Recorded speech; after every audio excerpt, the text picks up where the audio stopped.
this is our last presentation for this unit for this week, and let's sum it up. So far we've talked about traditional China, Shang Dynasty, the Zhao Dynasty, and the start of the Confucian filial piety philosophy. We talked about in our first class 5 relationship roles versus reality with our first presentation.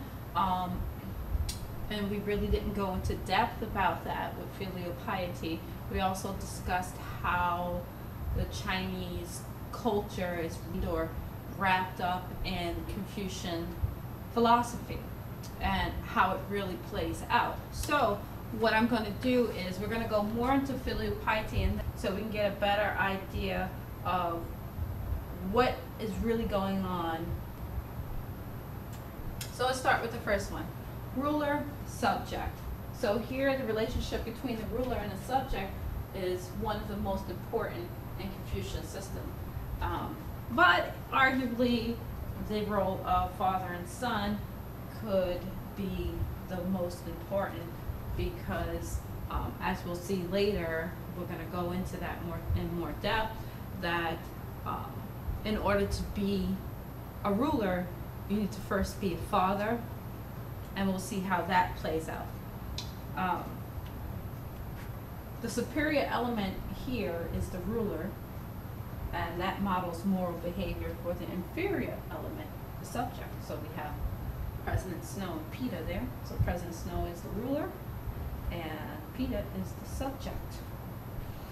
This is the responsibility of a ruler is to act morally. So as an example for his subject, Peter, rather than to make choices that would preserve his own power. But what a ruler should do is act in the good of his people. So instead of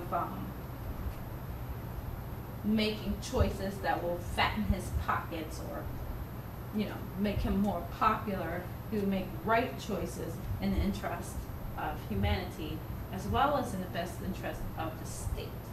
So the ruler uses this behavior based on the traditional rituals rather than specific laws to influence people.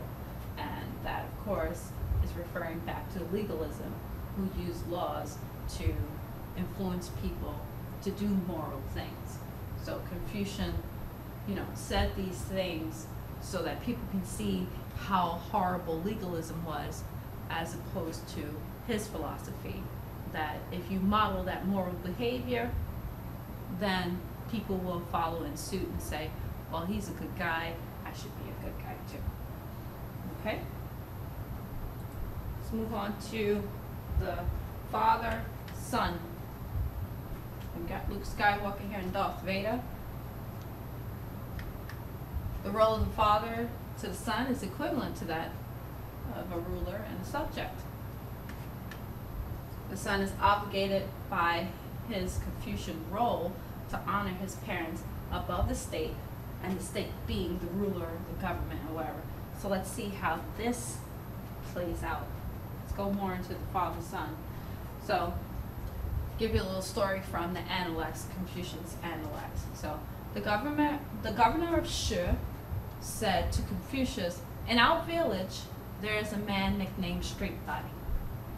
When his father stole a sheep, he gave evidence against him." So Straight Body is more like, Honest Abe or something like that. Like he's really, honest. So his father stole a sheep. Vader, it's not nice. And he gave evidence against him. No, Luke's thinking, Dad, I've got to tell on you.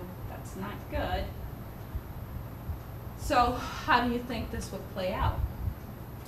What would Confucius say? So let's go back to our chart here that we had in our other PowerPoint on Confucian beliefs. So we have ruler and subject, father and son, husband and wife, elder brother, younger brother, and then we have friend, friend.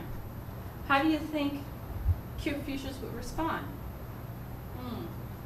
I felt that, well, the son, even though he has an obligation to the father, he also has an obligation to the ruler because he's the subject, right? And the ruler's at the head of the chart. So, hey, Luke, you've got to tell on Darth Vader.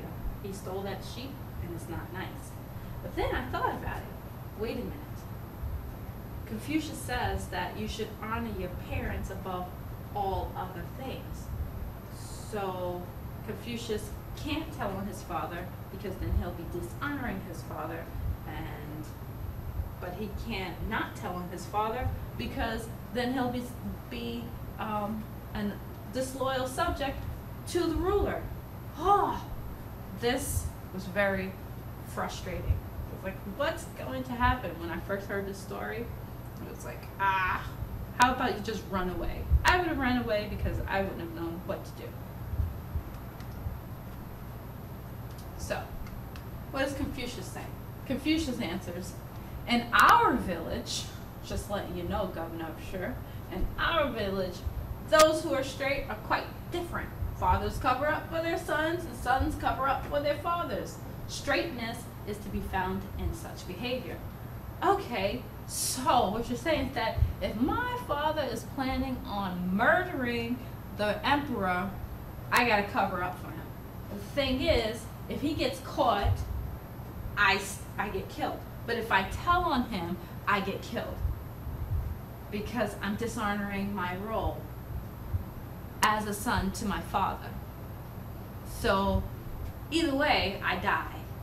I think the only other option is to just run away, like I said. But this is some of the problems that people came into conflict with the Confucian beliefs, the traditional Confucian beliefs. So, why is that? What is it about? It's not about Darth Vader. It's not about the father. It's not about the sheep. So it's not about why he stole the sheep. Because, I mean, he could have been doing it because, he wanted to make mutton for us, or, some sheep stew, something. He wanted to provide for his family, fulfilling his role as a father, right? Nope, not even about him fulfilling his role as a father, not about him stealing the sheep, not even about the sheep itself. And it's not about the child. What? So what is it about? Let's see. Confucius says that it is about the role son. What does he mean? The role of the son is the first role a child plays in life. So it's the first and foremost role that a child plays in life, right? If a child can master his role, then he can master every role that follows. So this is the first role that he's ever going to play. This is why I say that the role of father and son and father can arguably be the most important role, and ruler subject comes later somewhere. But if you master your role as a son, I mean, you're set for life. You know how to be filial to your parents. You know how to be loyal to your father, to be loyal to an elder, how to be a loyal subject. You learn all of that. You master that, and every other thing will just fall into place. So that's what's important. That's the point that Confucius was trying to make during the period of the Warring States. He was like, if we all just understood our roles, and if we just played our roles the way that we're supposed to, we'll have harmony. People will know what they're supposed to do, what they're not supposed to do, and how they're supposed to behave towards each other. Seems simple, but how does that play out with other roles? So here we have Peter and Lois. So we have husband and wife. Okay, so the husband to the wife and the wife to the husband, but then there's no other roles for her. She's only the wife to the husband, so she has to obey the husband and be a good wife and bear sons. There's no other role. There's not even a role defined for a daughter or a sister. And this causes problems, and we'll see that play out when we talk more about this in class. Elder brother to younger brother. Okay, got Phineas and Ferb there, Perry Platypus. So this is based off of the superior or inferior roles. So I'm older than you, so I'm an elder brother. And you're younger than me, you're younger brother. So if I say that I'm going to get the most ice cream, you know, and you're going to get maybe half of what I have, maybe even less than that, you can't complain. You can't go against what I say because I'm the elder brother. And I say that you get less ice cream and I get more ice cream, right? Or I say that you have to sit in the back of the car and I get to sit in front of the car because I'm the oldest. And I know most of us probably experienced that already because our siblings are older and they get to sit up front and you got to sit in the back. Arguably, yes. Okay. Friend to friend. This is the only relationship that is a mutual relationship. So we have friends on the same level. So there's no elder brother or younger brother. There's no husband and wife. There's no father and son or subject and ruler subject. It's friend friend. So we're on the same level. So it's pretty much you scratch my back, I scratch yours. Simple. That's like it comes a little complicated because, you know, friends can be older than each other, but for the most part, friends are friends. I scratch your back, you scratch mine. It's as simple as a simple explanation. Okay, and that concludes our presentation on filial piety, and we'll talk more about the different roles, especially the familial roles, so mother, father, son, child. We'll talk more about that